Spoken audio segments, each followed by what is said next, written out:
Bonsoir à toutes et à tous et bienvenue aux 20h sur Equinox Télévision. À la une de cette édition, le marché camerounais inondé par des produits, par des huiles végétales impropres à la consommation.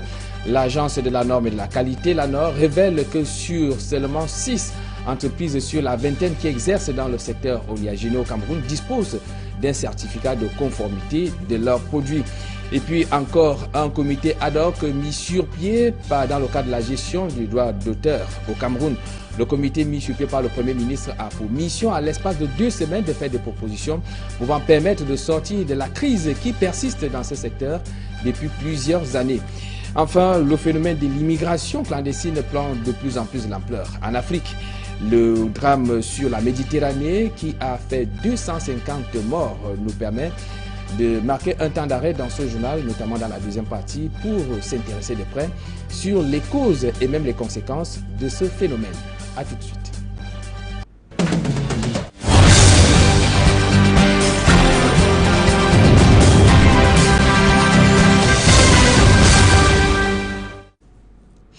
Une fois de plus, bonsoir. Secteur oléagineux au Cameroun, 6 entreprises seulement sur la vingtaine qui exercent dans ce secteur disposent d'un certificat de conformité de leurs produits. Le directeur général de l'ANOR, l'agence de la norme et de la qualité, qui fait cette révélation lors d'un point de presse, espère désormais que le ministère du ministère du Commerce va prendre le relais afin de sévir.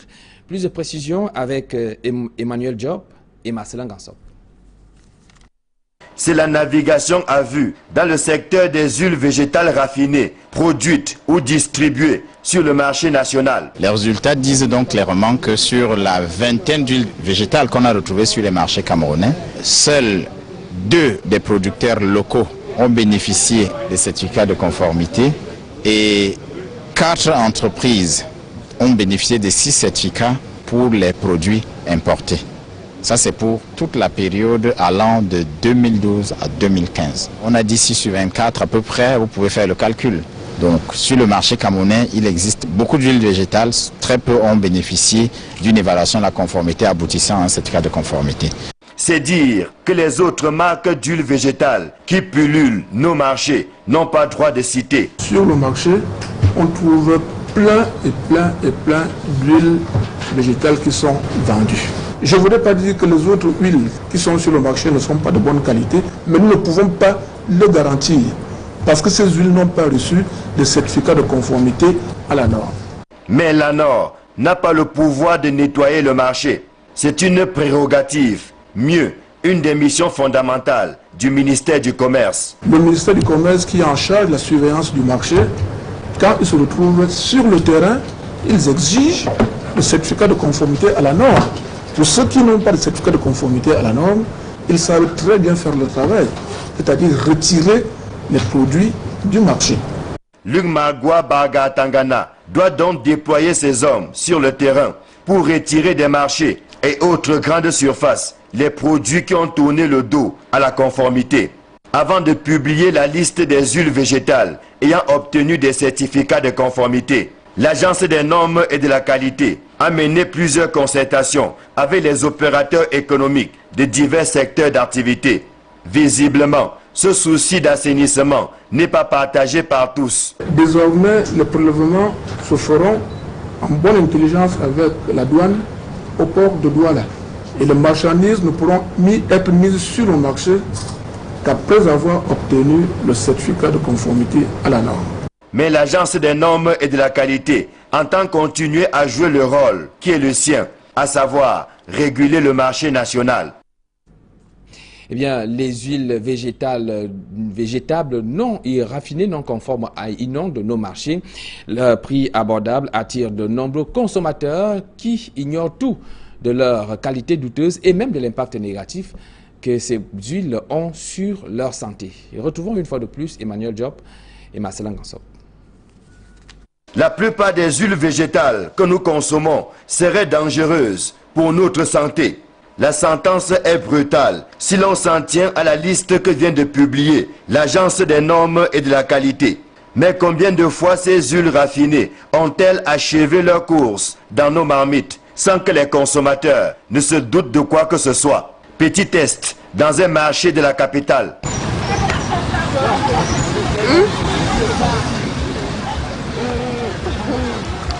N'importe quel nom. Elles ignorent tout du danger qui rôde tout autour de l'huile qu'elles consomment au quotidien. Je ne sais pas s'il y a certaines huiles qui ne sont pas conseillées d'utiliser. Non, aucune idée. Je n'en ai aucune idée. Donc je ne suis pas au courant de ça. Donc d'après moi, ce n'est que ça que moi j'utilise. Donc les huiles qu'on dit là que c'est intoxique, mon cher, c'est là, moi je ne connais pas ça. Qu'à peine 6 produits seulement sur une vingtaine soient déclarés certifiés conformes aux normes à la matière. Cela inquiète à plus d'un titre. C'est à se demander comment ces huiles végétales raffinées, qu'elles soient produites localement ou qu'elles soient importées, ont pu atterrir sur le marché sans que les autorités compétentes ne se rassurent que leur qualité ne constitue point une menace pour la santé des consommateurs. Le travail de l'administration est très organisé. La NOR n'a pas le pouvoir d'aller chez des producteurs ou chez des importateurs imposer. Donc l'organisation gouvernementale veut que la NOR évalue la conformité de ceux qui se rapprochent de la NOR pour faire connaître la qualité. Mais personne n'a le droit d'aller sur le marché s'il ne s'est rapproché de la NOR. C'est ce qui est dit. Et quand on ne s'est pas rapproché de la NOR, le ministère du Commerce est là pour balayer le marché, pour balayer ceux qui n'ont pas un certificat de conformité. C'est pour ça que logiquement, vous ne devrez retrouver sur le marché que les huiles dont on vient de parler tout à l'heure, végétales, qui ont bénéficié d'un certificat de conformité de la NOR. Et pourtant, ce sont ces huiles non conformes qui inondent nos marchés et leur prix, généralement abordable pour les petites bourses, attire bon nombre de consommateurs. Ces mauvais élèves côtoient les bons, si rares, en attendant que le marché en soit nettoyé. De nouveaux décrets du président de la République attribuent des distinctions aux forces de défense au front. Eh bien, il faut dire que ces décrets laissent croire que les revendications de ce corps sont prioritaires, contrairement à celles des autres corporations au Cameroun. Voici le regard que pose sur cette question Guy Zogo. Cela s'appelle l'art de la célérité. 3 semaines seulement après une première vague de décrets attribuant des distinctions honorifiques aux soldats au front contre Boko Haram, Paul Biya vient de remettre ça avec de nouveaux décrets allant dans le même sens. Cette fois, le spectre des récompenses qui va de la médaille de la vaillance à la croix de la valeur militaire en passant par la bonification d'annuité de service est plus large puisqu'il touche jusqu'aux généraux. Ainsi donc, est tournée la page de la colère des forces de défense qui avaient peu goûté le premier décret de Paul Biya qui ne récompensait que les éléments du bataillon d'intervention rapide BIR. Selon le camp dans lequel on se trouve, on appréciera. Cameroun Tribune par exemple titre sobrement « Lutte contre Boko Haram, les forces de défense encouragées ». Pourtant, il faut bien admettre que Paul Biya, en signant le premier décret gratifiant les selles militaires du BIR des distinctions honorifiques, s'est laissé entraîner dans un engrenage. De la sorte, il se trouve quasiment condamné à faire plaisir aux desiderata des différentes forces de défense au front contre Boko Haram. Plus généralement, Paul Biya, par sa fébrilité devant les revendications de l'armée, envoie un signal simple à comprendre aux autres citoyens. Les revendications de l'armée doivent être solutionnées quand celles des autres corps de la société camerounaise peuvent attendre. Voici déjà des lustres que les enseignants du supérieur et du secondaire obtiennent des expédients aux seules menaces de faire grève. Il en est de même du corps médico-sanitaire des formations médicales ou encore des artistes dont la gestion calamiteuse du droit d'auteur du fait d'un membre du gouvernement n'interpelle guère le président de la République. Dans la Rome antique, où l'armée était certes le maillon le plus fort du régime politique, notamment pour les conquêtes militaires, on demandait toujours au reste du peuple ce qu'il voulait, quitte à ce qu'il réponde du pain et des jeux. Cela n'est même pas le cas au Cameroun. Il faut sans doute y songer. En éducation, le torchon brûle entre chefs d'établissement et les présidents de l'association des parents d'élèves et d'enseignants en abrégé APE, 24 heures seulement après le début du 3e trimestre. La pomme de discorde étant la gestion des fonds collectés par l'APE. Voici plus de précisions dans ce reportage d'Emos Fongo et Viviane Kamoa. Ce sont des enseignants en colère que nous avons rencontrés au lycée Jos de Douala. Ils viennent de claquer la porte du séminaire organisé par la Fédération nationale des associations de parents d'élèves et pour cause, les parents d'élèves veulent les écarter de la gestion des fonds de l'APE. Non, ils n'ont pas de droit d'immixtion. Ils n'ont pas de droit d'immixtion dans la gestion des fonds de l'APE. mais ils contrôlent la gestion des fonds. C'est pour ça que le ministre dans la circulaire a dit qu'ils sont conseillers techniques. Ces derniers brandissent les tests régissant l'organisation et le fonctionnement des établissements publics d'enseignement secondaire. En principe, ce sont les parents qui doivent gérer les fonds de l'APE sous la supervision du chef d'établissement. Ce qui se passe, c'est que les parents collectent ces fonds et les reversent entièrement dans le compte bancaire, je dirais, de l'établissement. Faux retorquent les responsables d'établissement. Il s'agit d'une mauvaise interprétation des tests. Ceux-ci estiment être les seuls habilités à gérer les fonds. Qui est-ce qui fait quoi? Et qui doit faire quoi selon les textes qui ont été publiés par le MINESEC? On dit à l'APE, voici ce que l'on attend de vous par rapport au projet d'établissement qui doit être réalisé dans l'établissement. Et c'est à concurrence de cela que l'APE devrait venir au secours de l'établissement. Et donc l'APE ne peut pas venir gérer un établissement à la place du conseil d'établissement et du proviseur. Il n'y a qu'un seul ordonnateur dans un établissement. C'est le chef d'établissement qui gère l'établissement. Un imbroglio que même l'organe de régulation n'a pas réussi à démêler. Le délégué départemental des enseignements secondaires essaye la carte de l'apaisement. Le messager du ministère a donné notre rapport de tests que les chefs d'établissement n'avaient pas. C'est pour cette raison que vous avez vu ces chefs d'établissement sont surchauffés. Et heureusement qu'il y a un président de l'APE du lycée de Yac qui, lui, est allé du côté des chefs d'établissement, des gens qui respectent les tests qui sont. Parce qu'on avait l'impression que ce qui avait été dit sortait de la double, était nouveau. Malgré cela, les parents d'élèves ont du mal à avaler la pilule.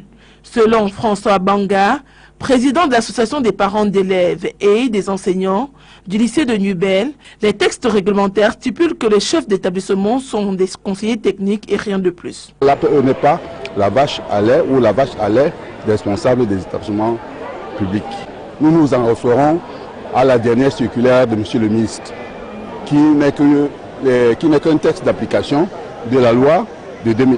Et quand il y a un projet qui est présenté, c'est là où on se déporte à la banque ou au trésor pour décaisser de l'argent afin de financer ce projet.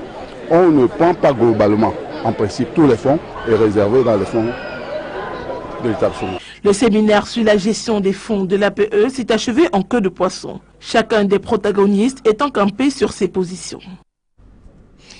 Encore un alerte incendie dans un espace marchand de la ville de Douala. C'est au marché Congo, plus précisément au lieu-dit ancien 3e, où un pan de ce marché réservé au commerce des téléphones et accessoires a failli être consumé par des flammes. On parle donc d'une surcharge électrique ayant embrasé des principaux câbles qui alimentent cet espace marchand. Nous y reviendrons sur cette information au cours de nos prochaines éditions. Restons dans la ville de Douala pour nous intéresser à la vétusté des bâtiments qui servent donc de cadre à l'administration publique. On parle entre autres de l'insalubrité, de manque d'accès pour les personnes handicapées. Voilà donc entre autres visages que présentent ces bâtiments, des bâtiments passés en revue par nos reporters Sylvestre Hippolyte Zangaou et Warren Zed. À Bonanjo, au centre administratif de Douala, se dressent plusieurs représentations des ministères, les délégations régionales. Seulement, ces édifices publics présentent un aspect physique qui est loin de garantir un séjour agréable aux usagers. Cap sur le bâtiment qui abrite conjointement la délégation régionale des sports et de l'éducation physique et la délégation régionale de la jeunesse et de l'éducation civique. Dès l'entrée, on est accueilli par une poubelle, un vieux congélateur en panne, qu'entourent d'autres déchets. Pas de voie d'accès pour les personnes handicapées. On étouffe presque dans les couloirs à cause de l'absence de la circulation d'air. Ceci est un décor qui est déjà dominé par l'aspect extérieur de ce bâtiment. Des murs sur lesquels on a du mal à déterminer la couleur de la peinture, tellement ils sont sales. Les câbles branchés de manière anarchique tissent des nids sur lesquels le danger est présent. Non loin de là, se dresse le bâtiment qui abrite les services de la délégation régionale des forêts et de la faune. Dans ce qui sert de salle d'accueil, se trouve un canapé, presque noyé, dans un tas d'appareils hors d'usage. La présence des motos garées dans cette salle rappelle qu'elle sert également de garage. À l'entrée, 2 plats contenant des restes de nourriture amènent à poser la question de savoir si l'on se trouve à la cantine de la délégation. Ces édifices publics ne sont pas les seuls à présenter cet aspect. Bien d'autres, notamment les locaux, abritant les services de la délégation régionale, de l'environnement, de la protection de la nature et du développement durable, présentent des contrastes. Les déchets sur le sol démontrent qu'aucun coup de balai n'y est passé. Une pollution visuelle qui s'affiche également sur les murs, noircis par le temps. Pourtant, même si les bureaux du délégué régional ont été transférés dans le bâtiment qui abrite les services du gouverneur de la région du littoral, plusieurs services compétents de cette délégation continuent à recevoir les usagers en ces lieux. Parlons à présent de la gestion collective des droits d'auteur au Cameroun avec la mise sur pied de ce énième comité ad hoc auprès des services du Premier ministre. Eh bien, les membres de ce comité doivent rendre la copie dans un délai de 2 semaines après l'échec des précédentes tentatives initiées par le ministre des Arts et de la Culture. Je propose à présent ce regard de Sam Séverin Ango sur cette situation. Le retour à l'orthodoxie dans la gestion du droit d'auteur chez les artistes musiciens peut être pour bientôt, à travers ce qui ressort de l'acte pris par le Premier ministre. La mise en place d'un comité ad hoc, un de plus, et qui a pris effet à compter de ce jour, avec pour mission bien spécifique de clarifier les choses sur la question. L'État Camerounais a un rôle prépondérant dans la chose, parce qu'à l'état où nous sommes, qui peut relever le droit d'auteur? Les artistes seuls ne peuvent pas le faire. Il faut la main de l'État, il faut le droit régalien de l'État pour que nous puissions amener les usagers à payer. 15 jours pour rendre la copie en formulant des propositions concrètes de sortie de crise. Une mission pas très compliquée selon l'artiste John Boulet qui y voit simplement le prolongement d'une action d'assainissement commencée depuis quelque temps déjà. Les adhésions à la SOCAM, on pouvait dénombrer plus de 6 000 adhérents. Après le travail du comité ad hoc, on est revenu à 1 500 adhérents. Ça veut dire qu'il y a eu un travail en amont. Et de deux, ce comité ad hoc a fait des propositions de statut. Et ces propositions de statut restent valables. Maintenant, il faut que l'esprit y soit, l'esprit du droit d'auteur. Parce qu'on a beau parler, tout ce que j'entends parler, c'est des gens qui veulent des postes au conseil d'administration. Seulement, on se rappelle que les comités de redressement et de normalisation créés par la ministre Amatou Toumouna n'avaient jamais pu présenter publiquement le rapport de leurs travaux. Du coup, la démarche du chef du gouvernement sonne proprement comme un désaveu vis-à-vis du ministère des Arts et de la Culture. Aujourd'hui, pour rattraper le temps perdu, le nouvel agenda prévoit d'aller un peu plus vite que la musique, dans l'espoir de tracer une voie qui mette tout le monde d'accord. À l'horizon, on peut voir la création d'une toute nouvelle société de gestion collective du droit d'auteur de l'art musical. Il faut revenir à l'orthodoxie du droit d'auteur et ensuite on verra. Tout ce qu'on peut faire, c'est de demander de l'aide extérieure pour que des spécialistes viennent former nos cadres et puis même le personnel qu'on aura à prendre. Parce que je vous jure qu'on ne pourra plus continuer avec le personnel que nous avons connu du temps de la CMC, du temps de la SOCAM, des gens qui mettaient plutôt l'argent dans leur poche. Dans ce virage important qui pourrait être le rendez-vous de la dernière chance pour ces artistes, il faut préciser que les poursuites judiciaires engagées pour malversation contre les précédents gestionnaires du droit des musiciens, quant à elles, vont être maintenues.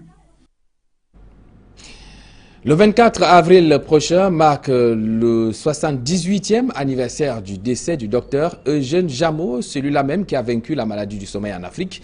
Et même au Cameroun, le docteur Eugène Jameau est décédé en 1937 à Ayos. C'est une localité située dans la région du centre Cameroun. Et bien, nos reporters se sont rendus à Ayos pour essayer d'évaluer l'héritage laissé par ce médecin. C'est dans ce reportage de Christobi Mitterrandam et Flavien Valondongo.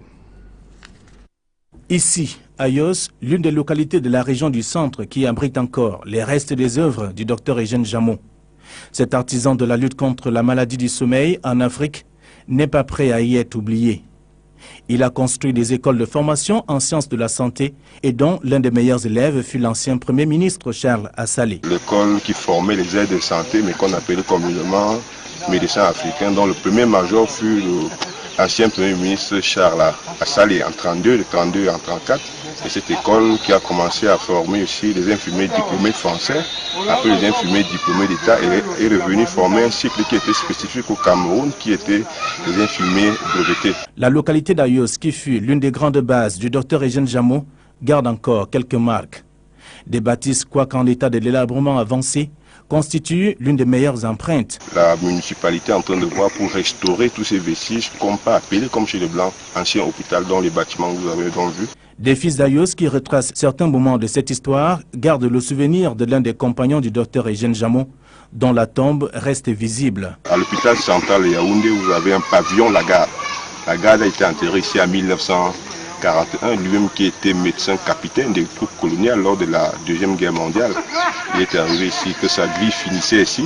Donc, ne pouvant pas être rapatrié, il était enterré ici. Au-delà de l'école de formation Cambridge Ayos, cette unité administrative a aussi un hôpital construit par Dr Eugène Jammot et qui, fort heureusement, a connu quelques mutations positives. Le dispensaire, c'était l'hôpital Jammot. Après l'hôpital Jammot, c'est devenu un hôpital de district et par la bonne volonté du gouvernement de la République, c'est devenu un hôpital régional annexe. Dr Eugène Jammot, dont l'anniversaire du décès a lieu tous les 24 avril, aura marqué le Cameroun tout entier.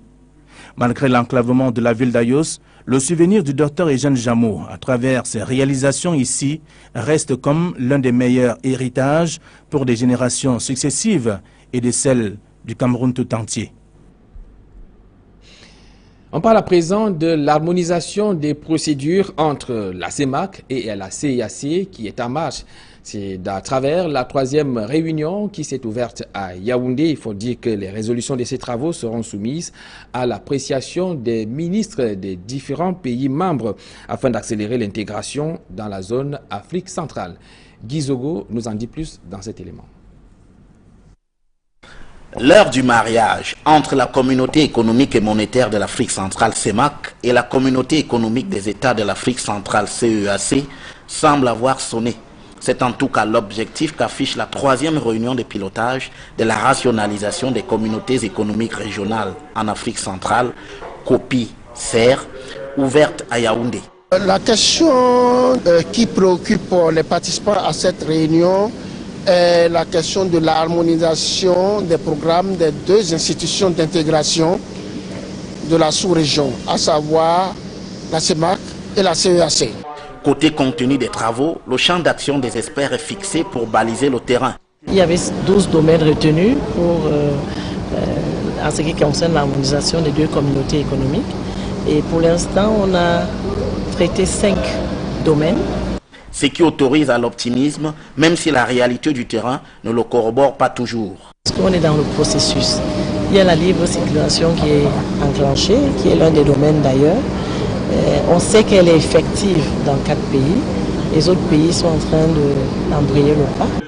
Quant au délai, pour parvenir aux résultats escomptés, ils ne sont pas très précis. Ça dépend des résultats que les experts poseront aux organes de décision et qui prendront les décisions et donneront les délais nécessaires pour les 2 institutions.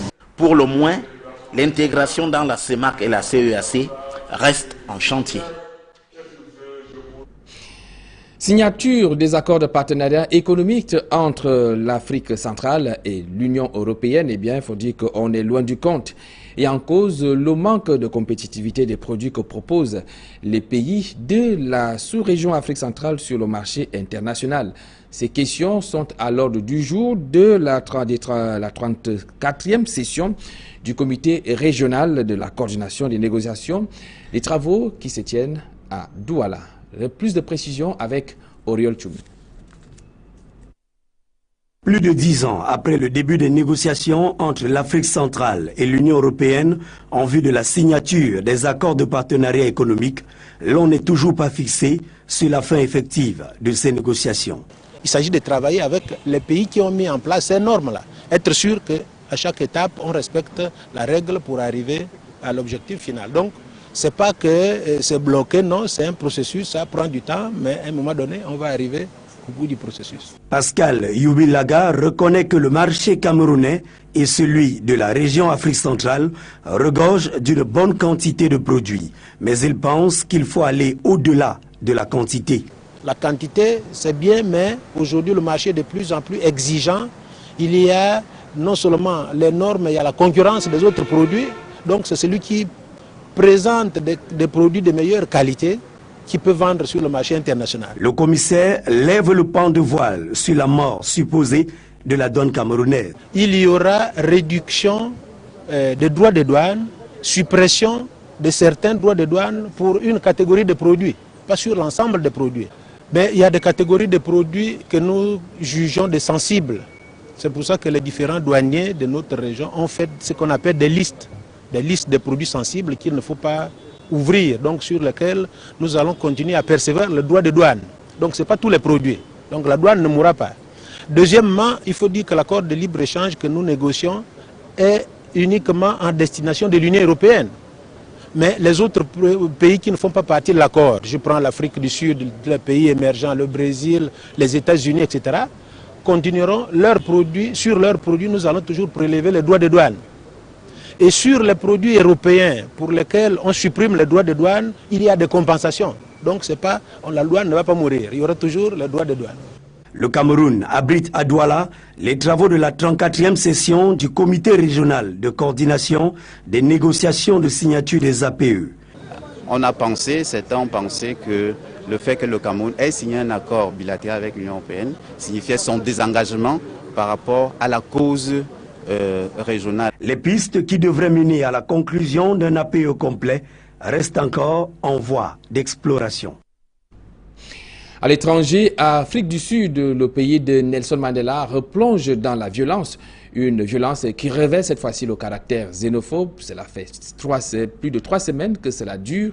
On parle d'un peu plus de 6 morts et de nombreux déplacés, tous des ressortissants étrangers. Je propose à présent de revoir cette nouvelle forme de l'apartheid avec Serge Alaoutou. Près de 21 ans après la chute de l'apartheid, l'Afrique du Sud expérimente une nouvelle forme de discrimination raciale. Les Noirs d'Afrique du Sud contre les ressortissants étrangers, originaires pour la plupart de l'Afrique subsaharienne. Ces ressortissants étrangers sont souvent présentés comme des personnes envahissant en masse l'Afrique du Sud pour voler aux Sud-Africains les emplois et les opportunités d'épanouissement socio-économique. Selon des chiffres officiels, près de 25% de la population est sans emploi. Ces chiffres atteignent les 50% dans les zones défavorisées. En 3 semaines, les émeutes xénophobes ont fait au moins 6 morts et plus de 5000 déplacés. La réaction de la communauté internationale ne s'est pas fait attendre. Si Washington et l'Organisation des Nations Unies ont interpellé Pretoria et fait part de leur inquiétude, Robert Mugabe, le président zimbabwéen, a pour sa part dénoncé des actes impardonnables et choquants.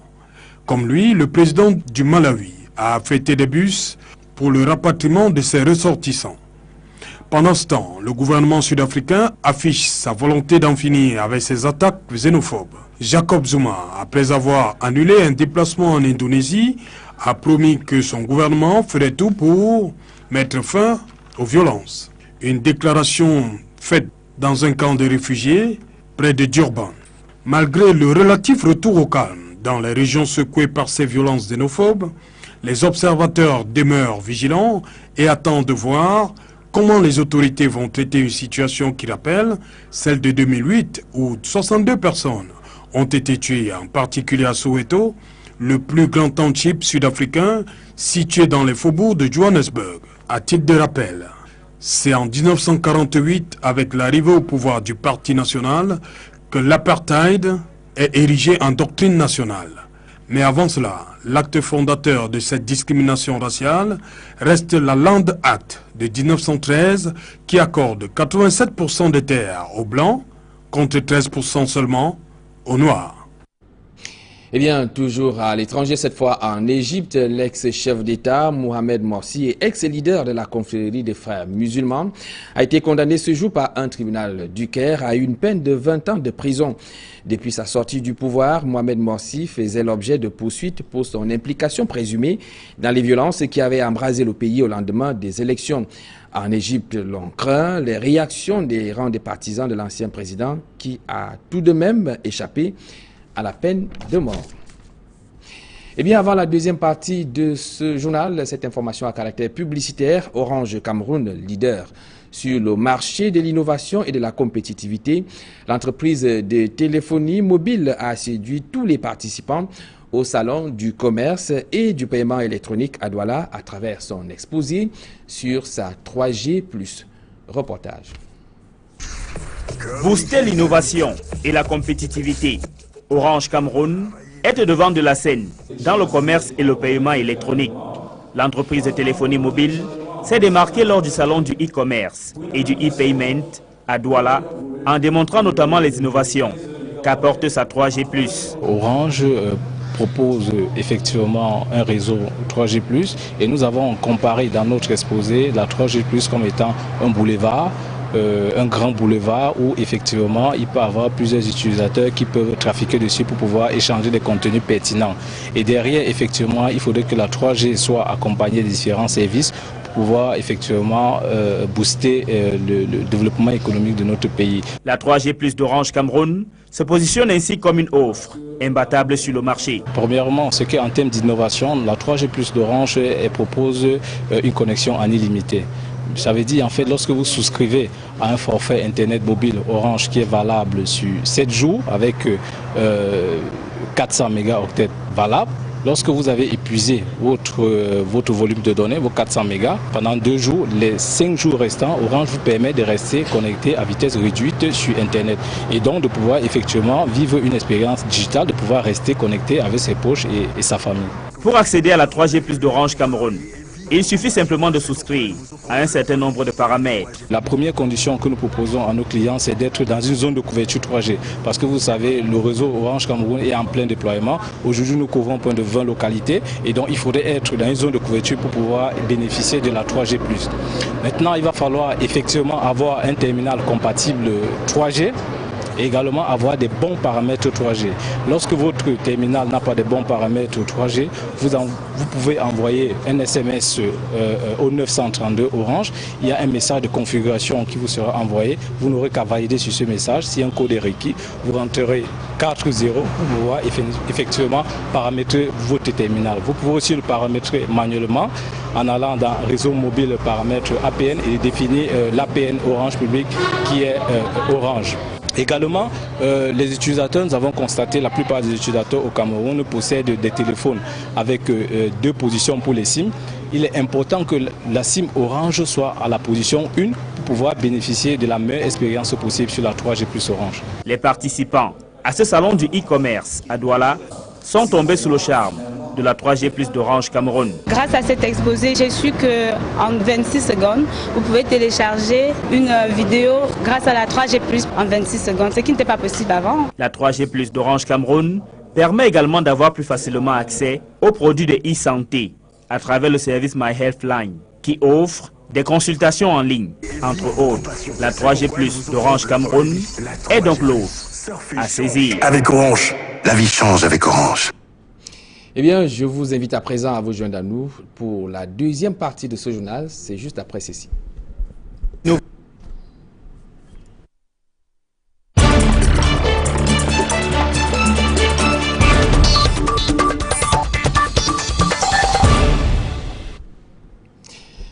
L'immigration clandestine prend de plus en plus l'ampleur en Afrique avec des conséquences désastreuses, notamment des drames comme celui survenu sur la Méditerranée où l'on a noté un peu plus de 350 pour la plupart des jeunes qui sont donc décédés à la suite d'un naufrage. Une situation qui nous permet de questionner ce phénomène avec un enseignant de sociologie politique à l'Université de Douala, Dr Charles Ngadifna. Bonsoir. Bonsoir. Alors, qu'est-ce qui pourrait pousser la jeunesse africaine à vouloir partir à tout prix et à tous les prix leur pays pour se rendre en Occident? Je crois qu'il y a une précision fondamentale qu'il faut d'abord donner en disant que l'être humain d'une manière générale est au plan psychosomatique structuré par les gènes d'évasion et d'exploration. Ça veut dire que l'individu porte en lui les gènes de se mouvoir, de se déplacer. Donc il y a cette dynamique de déplacement qui fait assez que on puisse comprendre aisément que les jeunes veuillent partir à tout prix. Maintenant, sur les raisons, je crois qu'il faut distinguer entre ce qui relève du prétexte et même du texte. D'abord le prétexte, parce que on alléguera les raisons selon lesquelles la précarité économique fait que les jeunes ne trouvent pas du travail sur place. C'est difficile au pays, tout est bloqué, toutes les issues sont bloquées au pays. Ça, c'est ce qui relève du prétexte. Par contre, le texte, lui, il canalise et donne des normes légales pour une immigration. Alors, revenons sur le prétexte, celui de la quête de l'emploi. Est-ce que ce n'est pas une raison valable, vu la situation en Afrique, pour que ces jeunes puissent trouver que le Eldorado, c'est seulement de l'autre côté, à l'Occident, et donc chez eux en Afrique? L'analyse nous porterait même à dire qu'au-delà du prétexte, c'est plutôt un alibi, parce que si on fait une lecture de ces pays vers lesquels ces jeunes vont, je crois que le taux de chômage est assez inquiétant. Alors maintenant, ces jeunes qui vont en procédant par un écrémage de leur formation, mais ils vont pour quel emploi? Je crois que les raisons fondamentales, je parle avec l'autorité de quelques années de recherche sur la question, je crois qu'il faut questionner plutôt ce qu'on peut appeler une déficience de citoyenneté et de patriotisme. Parce que si on est rattaché à sa patrie, il n'y a pas de raison qui fonde un déplacement suicidaire par des canaux assez illicites, assez dangereux, porteurs de gènes mortifères. Alors cela pose justement sur le plan sociologique. Comment comprendre que ces jeunes n'aient plus peur de la mort? Parce que visiblement, si l'on essaye de scruter les schémas que ces jeunes empruntent pour arriver à tout plein en Europe, c'est forcément la mort qui est devant, et ces jeunes n'ont plus peur de la mort. Comment ça s'explique sur le plan sociologique? Alors là, il faut distinguer entre les jeunes suicidaires, parce qu'il y a des gens qui sont appelés au suicide, quelles que soient les conditions. Il y a des gens qui sont naturellement structurés, des jeunes mortifères. Et puis, je crois que c'est quelque chose qui relève, comme je le disais, d'un déficit de citoyenneté. Parce que en interrogeant leur conscience, alors pour quelqu'un qui a une crainte pour la vie et qui sait qu'il constitue un potentiel, je pense que c'est courir assez de risques que de se lancer dans une aventure qui n'a pas de suite, puisque c'est un saut finalement dans l'inconnu. Donc, il faut comprendre que fondamentalement, il y a des jeunes, je crois, qui n'ont pas conscience de ce qui les attend là-bas. Alors, à travers votre argumentaire, on a l'impression que vous dédouanez tout à fait les responsables, au fait, ceux qui sont à la tête des pays africains, qui, on le voit, gouvernent parfois avec des systèmes dictatoriaux qui permettent à ce que les jeunes ne puissent pas véritablement s'épanouir. Est-ce que ça également, ça peut pas être l'une des raisons valables pour expliquer ce qui se passe? C'est pas l'intention de l'analyse, nous examinons simplement le fait. Et je crois qu'en poursuivant l'argumentaire, on est également, je crois que dans la phase de palliation, arrivé quand même à dire, si c'était que l'écrémage, comme je le disais, c'est-à-dire que le cursus de formation de ces jeunes qui vont, si c'est des jeunes diplômés, nous comprendrons qu'il y a un problème de résorption déformé de l'enseignement supérieur et qu'il faille faire quelque chose. Mais vous allez voir, pour la plupart, c'est des gens qui ne cumulent pas un capital culturel, c'est-à-dire des diplômes assez élevés, ou alors qui ont une formation aiguë. En analysant si c'est peut-être que c'est une catégorie professionnelle qui y va, on peut comprendre qu'au Cameroun, on ne trouve pas les plateaux techniques appropriés pour leur permettre de se retrouver. Mais vous allez voir que pour la plupart, c'est des gens qui n'ont pas poussé les études un peu plus loin. D'autres, c'est ceux qui ne justifient pas d'une formation professionnelle avérés, mais qui veulent juste trouver une escapade, une fuite en avant.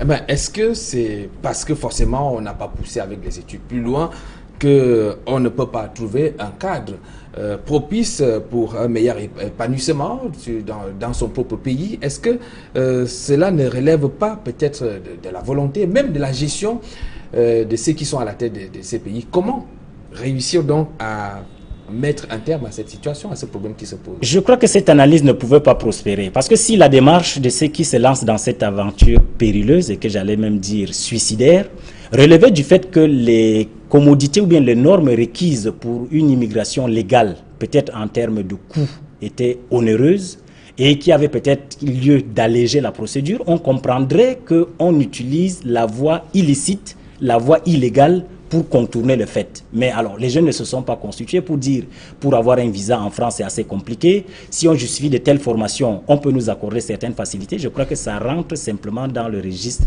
de brigandage de la citoyenneté. Alors, comment contenir ce problème qui se pose à l'Afrique? Le continent africain peut-il à lui seul contenir ce problème? À l'échelle du continent, je crois que l'analyse sociologique voudrait remettre quand même sur la table la question de l'intégration des jeunes, d'abord au niveau professionnel, et de l'intégration interétatique. Parce que le sujet devient plus délicat et difficile à cerner lorsqu'on se rend compte que c'est un pays, c'est-à-dire c'est un Camerounais par exemple, qui retrouve la mort sur le chemin en allant en Afrique du Sud ou en allant en Libye. Je crois que ça pose quand même un problème de la libre circulation des biens et des personnes au sein d'un même continent. Donc, ça pose le problème en fait de la fissure, de la faille qu'il y a au niveau de la problématique de l'intégration des pays africains. Maintenant, quand il s'agit de l'Europe, on peut comprendre que bon, l'Europe, à quelques égards, s'apparente à un paradis. Donc, il y a quand même le mirage de l'occidentalité qui pèse sur la conscience nègre. Et puis maintenant, structuré par ce prétexte de la précolonisation, on estime que ce qui est blanc, c'est ce qui est bon, ce qui est blanc, c'est ce qui est paradisiaque. Alors, quelle est la part de responsabilité de l'Occident? Est-ce que vous ne trouvez pas que c'est certains États occidentaux qui soutiennent en même temps, quoi que vous ne voulez peut-être pas le reconnaître, certains régimes dictatoriaux en Afrique qui n'arrivent pas à accorder de meilleurs cadres de vie aux populations? Est-ce que dans ce niveau-là, vous ne trouvez pas également que certains de ces pays occidentaux, ils militent pour beaucoup dans cette immigration? De mon point de vue, je crois qu'en établissant les responsabilités, l'Europe n'a pas à prendre une part prépondérante, puisqu'on ne va pas refuser à un pays de faire la publicité, sa propre publicité. Par contre, ce qu'on peut trouver à reprocher, c'est quand même le traitement quelquefois rébarbatif, quelquefois inhumain, quelquefois peu philanthropique qui est réservé à ceux qui arrivent à la côte. Parce que il y a quelques images qui ne trompent pas. Je crois que les sévices auxquels sont soumis ceux qui accostent ces côtes, par exemple vers l'Espagne, il y a quand même lieu de questionner la philanthropie de ces États. Mais la responsabilité ne peut pas leur endosser puisqu'ils n'ont jamais fait la demande d'une immigration de ces jeunes vers leur pays. Voilà, merci Charles Ngadjifna. Il faut rappeler à ceux qui viennent de prendre le cours que vous êtes enseignant de sociologie politique à l'Université de Douala. Merci d'avoir répondu à notre invitation. Avec un plaisir, somme toute renouvelé, je partagerai toujours quelques pistes de réflexion. Mesdames, Messieurs, c'est la fin de cette édition d'information. Merci d'avoir été en notre compagnie. Donnons-nous rendez-vous demain lorsqu'il sera 20h. D'ici là, restez sur Equinox Télévision car nos programmes se poursuivent. Bonsoir.